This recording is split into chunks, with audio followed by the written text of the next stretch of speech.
Hello बच्चों, ASJET online platform पर आप लोग का स्वागत है। मेरा नाम विशाल। मैं आप लोगों को आज अवतल लेंस के बारे में पढ़ाऊंगा। अवतल लेंस में वो भी क्या, तो आपको प्रतिबिंब बनाना सिखाऊंगा। पिछले वीडियो में हम लोग प्रतिबिंब बनाने से पहले नियम के बारे में पढ़ चुके थे। आज हम लोग अवतल लेंस के द्वारा प्रतिबिंब बनाना सीखेंगे। ठीक है, तो बारी बारी करके सीखेंगे कि कैसे प्रतिबिंब बनाया जाता है। जिन बच्चों को नियम नहीं पता है वो पिछले वाला वीडियो देख कर आएंगे, तब आप यहाँ पर प्रतिबिंब बना सकते हो। नहीं तो थोड़ी सी आपको तकलीफ होगी क्योंकि आपको नियम नहीं पता रहेगा। ठीक है, तो आइए सीखते हैं जिन बच्चों ने सीखा था। ठीक है, चलो।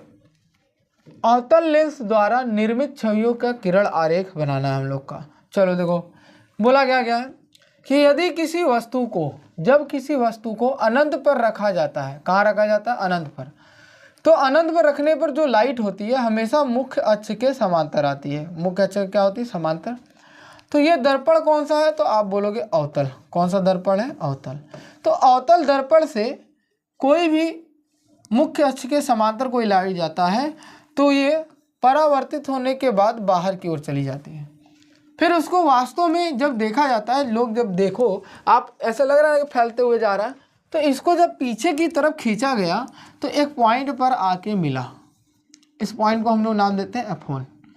तो जब ये खींचा गया तो क्या ये वास्तव में मिला है? क्या वास्तव में तो भाग गया?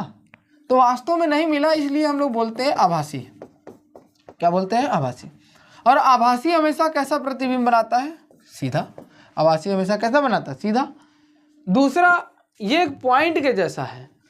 मतलब इन्फिनिटी पे कितनी बड़ी वस्तु रखी है वो तो आपको पता नहीं, लेकिन वस्तु के अकॉर्डिंग जो प्रतिबिंब बना है वो एक बिंदु के जैसा है। कैसा है? बिंदु के जैसा है। तो इसमें दिया क्या गया है कि छवि की स्थिति F1 पर है। हाँ भाई है। छवि की प्रकृति आभासी है, सीधा है। हाँ भाई है, आभासी और सीधा भी है। आकार बिंदु के आकार या अत्यधिक छोटा है। समझ में आया? अत्यधिक क्या है? छोटा है। क्लियर है? यहाँ कोई दिक्कत बच्चों? इसमें कोई दिक्कत नहीं है ना? चलो अगला देखते हैं। इसमें अगला है कि यदि इस मुख्य अक्ष पर मिरर वस्तु को कहीं भी रखा जाए, कहीं भी, तो वो सदैव एक लाइन हमेशा इसके सीधे जाएगा, मुख्य अक्ष के समांतर जाएगा, टकराने के बाद दूर भाग जाएगा। जब उसको पीछे की तरफ बढ़ाया जाएगा तो कहाँ से जाते हुए प्रतीत होगा? F1 से। कहाँ से? F1 से। ये क्लियर है? फिर दूसरा बोला गया कि जब कोई लाइट O से गुजरती है तो O से ही चली जाती है, तो ये क्या होता है? इसको आने वाली किरण को एक जगह पर काट देता है और जहाँ काटता है वहाँ क्या बनता है? प्रतिबिंब। क्या बनता है? प्रतिबिंब।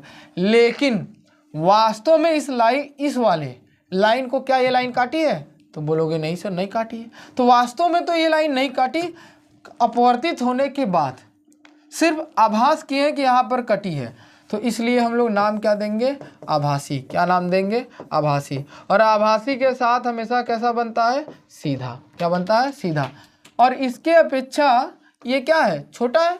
छोटा है ना? अब देखो लिखा गया, जब वस्तु को अनंत और प्रकाशिक केंद्र, ठीक है, ये प्रकाशिक केंद्र O के बीच में रखी जाती है तो छवि की स्थिति F और O के बीच में आती है। ये F है और ये O है, इसके बीच में ही आएगी, चाहे जहाँ हो जाए। ठीक है। फिर उसके बाद छवि की प्रकृति आभासी और क्या है? सीधा। देखो यहाँ लिखा भी ना, आभासी और सीधा। देखने से ही प्रतीत हो रहा है कि ये आभासी है और सीधा है, और इसके अपेक्षा ये क्या है? छोटा है। तो यहाँ पर लिखा है आकार कैसा है? छोटा है। ठीक है। तो इसमें जो प्रतिबिंब बनते हैं वो मैक्सिमम 2 बनते हैं। ठीक है, 2 से अधिक नहीं बन सकते। क्योंकि इसके बाद आप वस्तु को चाहे जहाँ रखो, जो प्रतिबिंब बनेगा वो सदैव O और F के बीच में ही बनेगा। ठीक है, सदैव O और F के बीच में ही बनेगा। इसलिए इसके मैक्सिमम 2 प्रतिबिंब पॉसिबल थे। ठीक है, तो जो कि दोनों हम लोग सीख लिए।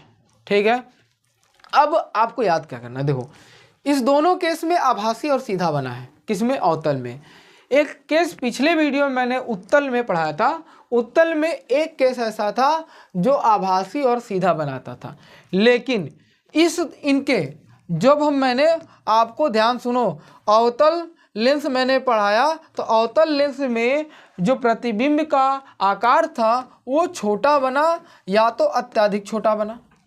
लेकिन मैंने जब उत्तल लेंस पढ़ाया था उस समय आभासी और सीधा बना था, तो प्रतिबिंब की जो प्रकृति आई थी वो बड़ा आया था। क्या आया था? बड़ा आया था। ठीक है, ये चीज़ आपको क्वेश्चन लगाने में बहुत मदद करेगा। ठीक है, क्योंकि कभी कभी आपको मैंने आवर्धन के बारे में बताया था, तो आवर्धन कभी कभी आपको बोल देगा कि 2 गुना है, 3 गुना है, और 2 गुना 3 गुना बोलने के बाद बोल देगा वास्तविक।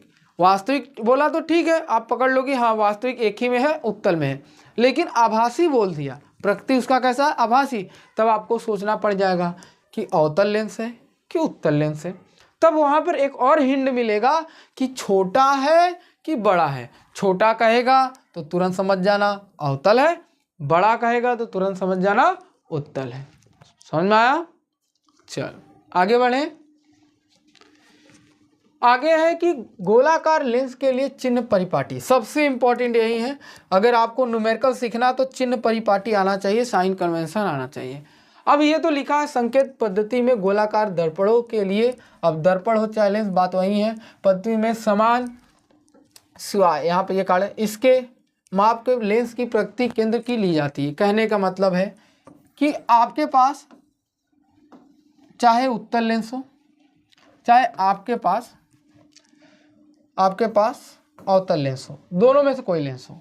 जैसे मैंने मिरर को पढ़ाया था, दर्पण को पढ़ाया था, वैसे ही समान, देखो बोला पद्धतियों के समान है। ठीक है, वैसे ही सेम समान लेना। इसके माप लेंस के प्रकाशिक केंद्र से ली जाती है, हमेशा इसके ओ से लिया जाता है इसका माप। ठीक है, अब देखो कैसे हम लोग सीखेंगे, ध्यान सुनो। बोला क्या जाता है, ध्यान सुनो। अगर लाइट है, लाइट अगले पेज में चलो सीखते हैं, पहले रुक जाओ 1 मिनट। अगले पेज में हम लोग सीखते हैं, पेज ऐड कर लेते हैं। देखो आपके पास सबसे पहले आपके पास क्या है, एक उत्तल लेंस है। ध्यान सुनो, ये कौन सा है? उत्तल।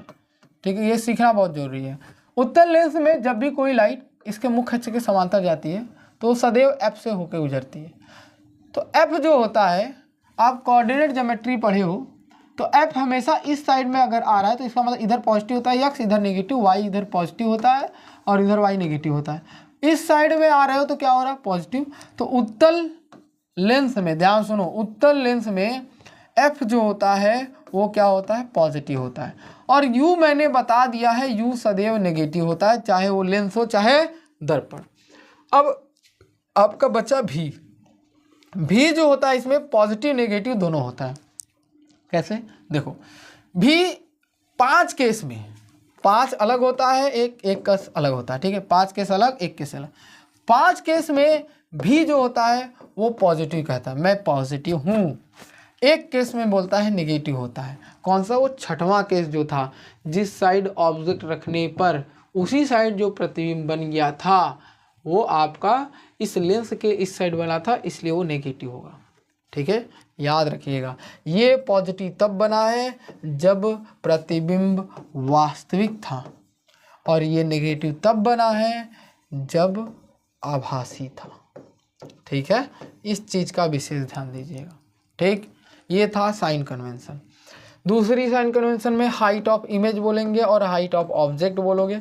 हाइट ऑफ ऑब्जेक्ट मैंने बोला था सदैव पॉजिटिव होता है, क्योंकि हमेशा एक्सिस के ऊपर जाते हैं, हमेशा एक्सिस के ऊपर जाते हैं। लेकिन हाइट ऑफ इमेज जो होगा वो 5 केस में नेगेटिव होगा, क्योंकि 5 केस में लेंस के नीचे बन रहा था, इस साइड में बन रहा था, नीचे बन रहा था।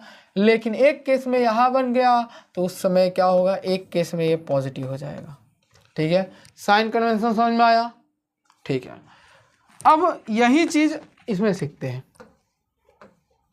अवतल में जब मैंने बनाना सिखाया तो आपको पता है कि लाइट ऐसे जाती थी, टकराने के बाद बाहर चली जाती। पीछे हम लोग पढ़ाते थे तो यहाँ पर एफ मिलता था। तो इसका मतलब है क्या? ध्यान सुनो, एफ जो हो गया वो इसके इस साइड है ना, तो ये हो गया नेगेटिव। क्या हो गया? नेगेटिव। यू आपका सदैव ऑलवेज नेगेटिव होता है, इसमें कोई दो राय नहीं है। भी आपका यहाँ पर क्या होगा? देखो इसके टोटल केस थे 2 और दोनों में इसी साइड इमेज बना था प्रतिबिंब। एक पॉइंट पर बना था, एक यहाँ पर बना था, दोनों ही यहीं बना था। तो इसका मतलब दोनों इस साइड बना, इसलिए ये भी क्या हो गया? नेगेटिव। ठीक है, हाइट ऑफ इमेज की इसमें बात करेगा तो हाइट ऑफ इमेज यहाँ पर क्या है, ऊपर। हाइट ऑफ इमेज दोनों में क्या था, ऊपर, आभासी और सीधा दोनों बना था, तो ये पॉजिटिव था। हाइट ऑफ ऑब्जेक्ट इसमें क्या होता है, ये भी इसमें पॉजिटिव होता है। ठीक है, ये आपका साइन कन्वेंशन है। अब यही साइन कन्वेंशन छोटे में से लिख के दिया हुआ है, देखो यहाँ पर लिखा है कि उत्तल लेंस में फोकस लंबाई धनात्मक होती है। देखो यहाँ पर उत्तल लेंस में फोकस क्या होती है, धनात्मक होती है। दूसरा क्या लिखा है, अवतल लेंस में फोकस दूरी ऋणात्मक होती है। यहाँ पर क्या है, ऋणात्मक है। दिख रहा है बच्चों, कोई दिक्कत? चलो ठीक है। अब यहाँ पर एक फार्मूला है, लेंस फार्मूला, सबसे important formula, 1/f equal to 1/v minus 1/u। ये आपका लेंस फार्मूला है। दर्पण फार्मूला में यही माइनस प्लस हो जाता था और ये दर्पण फार्मूला बन जाता था, वही प्लस मैंने यहाँ पर माइनस कर दिया और एक लेंस फार्मूला बन गया। अब आप कहोगे सर इसमें u क्या है, v क्या है, f क्या है? तो u जो होता है मैंने बताया था लेंस से या दर्पण से वस्तु की दूरी, v क्या है तो मैंने बोला था प्रतिबिंब की दूरी, किससे, लेंस या दर्पण से, और f आप लोग जानते हो फोकस दूरी। ठीक है, फिर इसमें और भी बात होता है HI, HO, HI का मतलब इमेज तो प्रतिबिंब का हाइट, HO का मतलब ऑब्जेक्ट मतलब वस्तु का हाइट। ठीक है, क्लियर है? ये फॉर्मूला आपके लिए बहुत इंपॉर्टेंट है न्यूमेरिकल के लिए। ठीक है, क्लियर? चलो आगे बढ़े हम लोग। आगे है लेंस। ठीक है, लेकिन इससे पहले एक और टॉपिक है इसमें, लेंस पढ़ने के बाद इसमें एक और टॉपिक, जैसे मैंने क्या बताया आपको, मैंने बताया लेंस फार्मूला होता है 1/f equal to 1/v minus 1/u। ये मैंने फार्मूला बताया लेंस का। ठीक है, इसमें एक और फार्मूला जो कि मैंने पढ़ाया है आवर्धन। ठीक है, जैसे आवर्धन को मैंने दर्पण में पढ़ाया है उसी प्रकार आवर्धन को यहाँ पढ़ाया जाएगा। ठीक है, बोला जाता है आवर्धन जो होता है प्रतिबिंब की जो आकार होती है उसका और वस्तु का जो आकार होता है उनका अनुपात आवर्धन कहलाता है। ठीक है, अब ये आवर्धन जो होता है, ध्यान सुनो, ये जो आवर्धन होता है, आवर्धन बहुत काम की चीज़ है भाई। अब जैसे क्वेश्चन में देगा तो जहाँ पर गुना यूज करें, इतना गुना, 2 गुना, 3 गुना, 4 गुना, 5 गुना, तो समझ जाना तुरंत कि वो m है।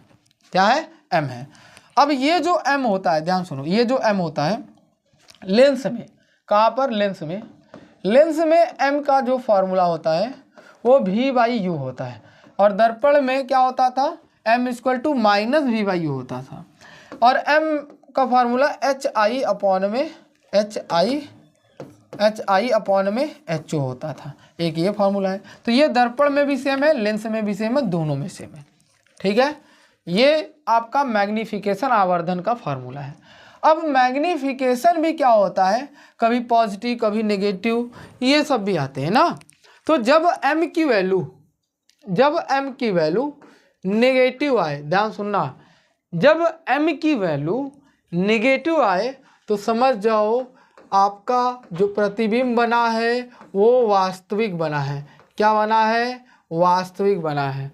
ठीक है, जब m की वैल्यू पॉजिटिव होगा तब प्रतिबिंब कैसा बनेगा, आभासी बनेगा।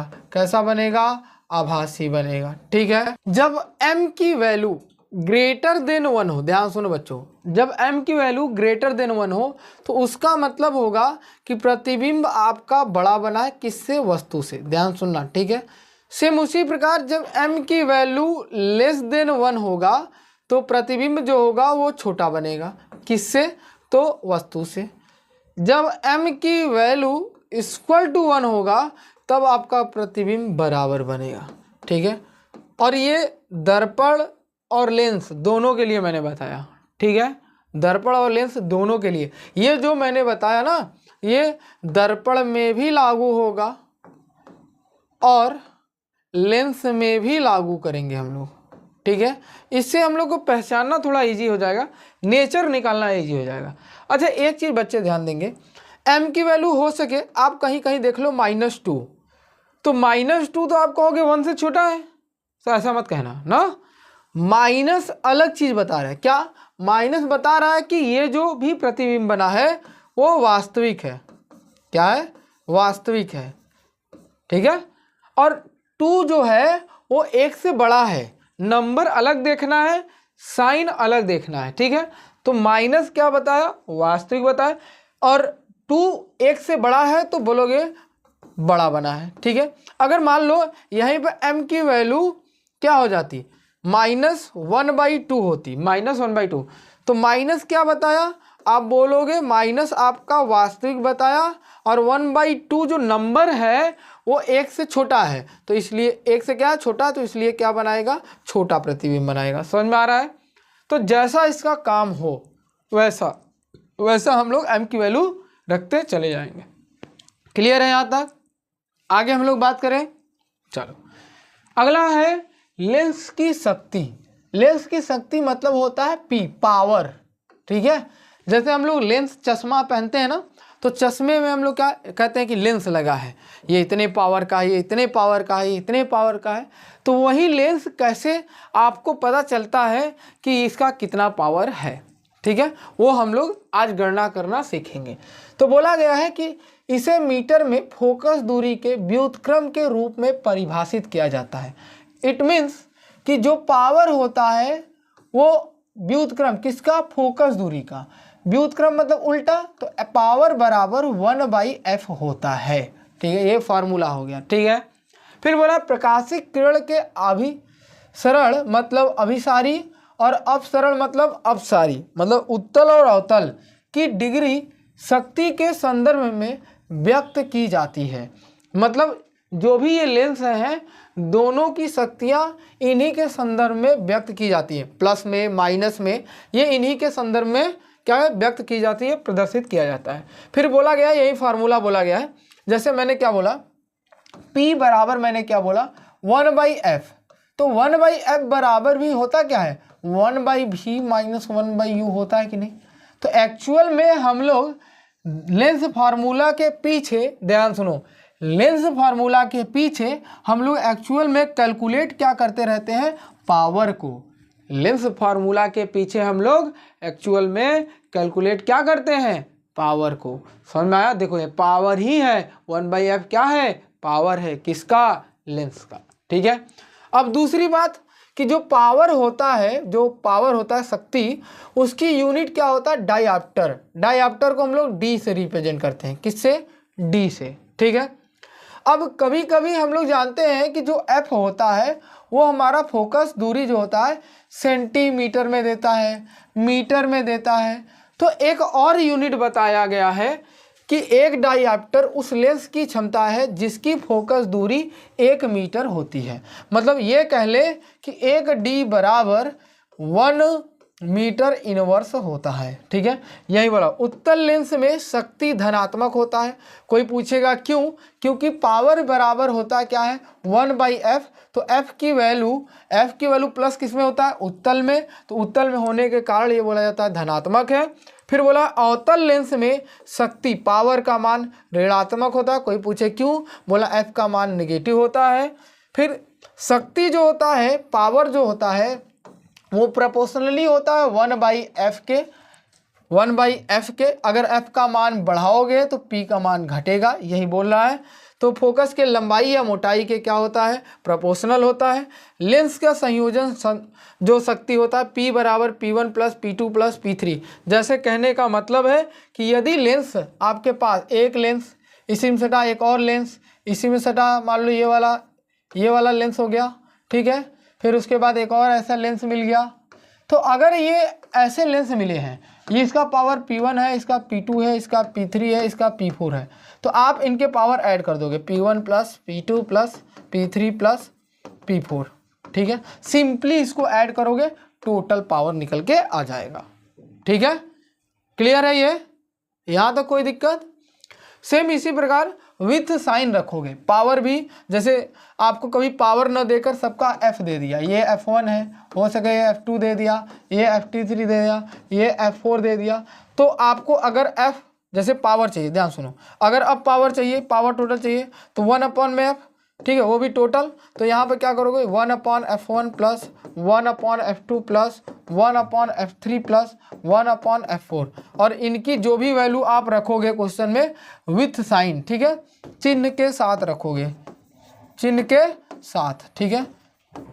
चिन्ह के साथ रखोगे तभी आपका आंसर सही आएगा, अन्यथा ये क्या हो जाएगा, गलत हो जाएगा। तो यहीं पर लिखा गया है कि पावर का जब संयोजन जब मिलाया जाता है तो पावर का फॉर्मूला होता है P1 + P2 + P3 ... so on, जब तक होगा तब तक यहाँ पर लिखोगे। यहाँ तक क्लियर है। कहीं कहीं बुक में एक पावर का फॉर्मूला होगा P = 1/f, और ये f बोला जाता है मीटर में। f क्या बोला जाता है, मीटर में। ठीक है, f क्या बोला जाएगा, मीटर में। तो मतलब f की वैल्यू आपको किस में रखना है, मीटर में। ठीक है, यहाँ तक क्लियर है बच्चों। तो मैंने क्या बताया आपको, आज मैंने बताया आपको अवतल लेंस के जो प्रतिबिंब बनते हैं वो कैसे बनते हैं। आपको मैंने बताया कि जो लेंस फार्मूला होता है, और मैंने बताया पावर के बारे में कि जो आप चश्मा पहनते हो, लेंस लगाते हो, तो उसका पावर कितना होता है, पावर को निकाला कैसे जाता है, गणना कैसे किया जाएगा। और मैंने बताया आपको आवर्धन के बारे में, आवर्धन क्या होता है, आवर्धन के बारे में बताया। फिर उसके बाद मैंने बताया कि आवर्धन लेंस की जो संयोजन क्षमता होती है वो कैसे निकाला जाता है। तो इन सभी के बारे में मैंने आज बताया। ठीक है, तथा पावर के फार्मूला और पावर का यूनिट ये याद रखिएगा, डायऑप्टर। ठीक है, डायऑप्टर, या एक और यूनिट लिख लो, मीटर इनवर्स। ठीक है, तो ये सभी बोले डायऑप्टर या तो मीटर इनवर्स, ये दोनों के दोनों पावर के क्या है, यूनिट है। ठीक है, यहाँ तक क्लियर है। तो अब इसके बाद बचा क्या है, आपका टोटल न्यूमेरिकल बचा है। तो न्यूमेरिकल मैं क्या करूँगा, 20-20 करके ला दूंगा। ठीक है, एक में 20, एक में 25, ऐसे करके मैं दो पार्ट में इसके न्यूमेरिकल करा देंगे, आंकिक प्रश्न करा देंगे। ठीक है, फिर वहाँ पर आप जैसे ही उतना न्यूमेरिकल करोगे तो वो न्यूमेरिकल करने के बाद जब आप एग्जाम में बैठोगे तो वहाँ पर आपको सब न्यूमेरिकल आता रहेगा। ठीक है, वो भी कॉन्फिडेंस के साथ, एक भी न्यूमेरिकल ऐसा नहीं होगा जो भी आपका गलत हो जाए। लेकिन उसके लिए आप एक काम करोगे कि साइन कन्वेंशन जो मैंने पढ़ाया कि किसकी वैल्यू कब पॉजिटिव, किसकी वैल्यू कब नेगेटिव रखनी है, वो आपको आता रहे।